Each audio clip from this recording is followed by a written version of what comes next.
Well, good afternoon. This is Mr. Capella, and today we're going to talk about the characteristics of the tragic hero. The characteristics of the tragic hero is to be used as a literary tool of analyzation for you. So when you are looking at a book that possibly, or a novel or a play or a time period in history, and you're thinking about one individual person, you are thinking about whether or not they are a hero or if they're a tragic hero. And the name kind of implies something negative, tragic, as in a tragedy is going to occur. Characteristics is going to imply that there's steps, kind of like a litmus test. And you're going to hold these up to the individual and you're going to see if they fit them or not. The first characteristic that we're going to look at is one of noble status. So the first test that you want to do on your tragic hero, or see if you have a tragic hero, is see if they happen to be of noble status. You'll notice I drew a little pitiful crown there, but that's usually how I think about it. That if someone is of noble status, they are usually king, prince, princess, queen, someone of very high authority within a certain set society. The next thing that we're going to look for is not only do they need to be of noble status, but they need to have what's called a fatal flaw. Now, you may not discover this until you're far into the situation, but a fatal flaw, so let's talk about the breakdown of this word. Fatal implies that something detrimental is going to happen. It could be death, it could be a fall that occurs, and they're never able to come back up from it, okay? Now, this is a personality trait. This means it's something that in the character they do not realize about themselves, or if they do, they don't want to do anything about it. This could be maybe they lie all the time. This could be maybe they cheat their friends, or they cheat on tests. You know, it's something that they know deep down is not a good thing to do, but they're not doing anything about it. Maybe they don't even realize that it's wrong, okay? So they have noble status, a fatal flaw. Next would be that because of this fatal flaw, they were going to experience what's called a downfall. So downfall, literally, they're going to fall from status. Okay, this could be a king that falls from his throne and a prince has to take it over. It could be that they experience death, and that's the ultimate downfall. But because they did something wrong, because of this fatal flaw, they now are no longer where they were in society. They experience a downfall. The next characteristic now is a little bit more difficult to understand, so bear with me.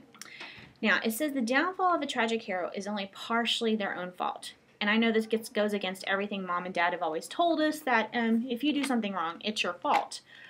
Yes and no. So here is a situation.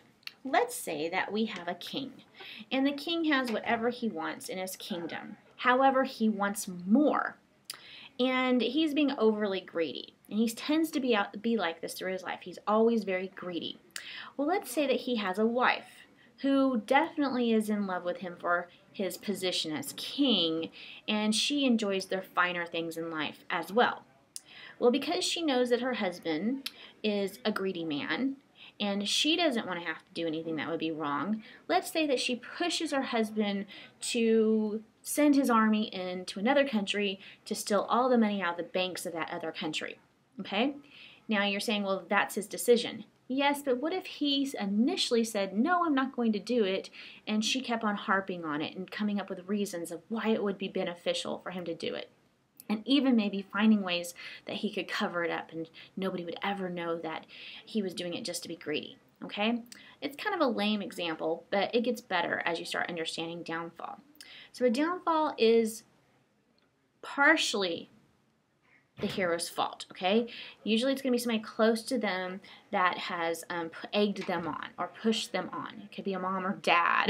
That would be a sad situation. Or a brother or sister, or a husband or wife, or a best friend that really is trying to gain something for themselves, but they aren't actually the one committing the error, okay? So let's review really quickly. You've got the characteristics of the tragic hero would be they have to be of noble status. They have to have a fatal flaw. They will experience a downfall. And finally, last but not least, I know you're thinking, well, they experienced a downfall. Yes, they did. But now they're going to, because they were pushed, okay, to do this, and they fall, society is now going to benefit. As in, because they're gone from their powerful position, society can somehow learn from their mistakes. We call this a catharsis.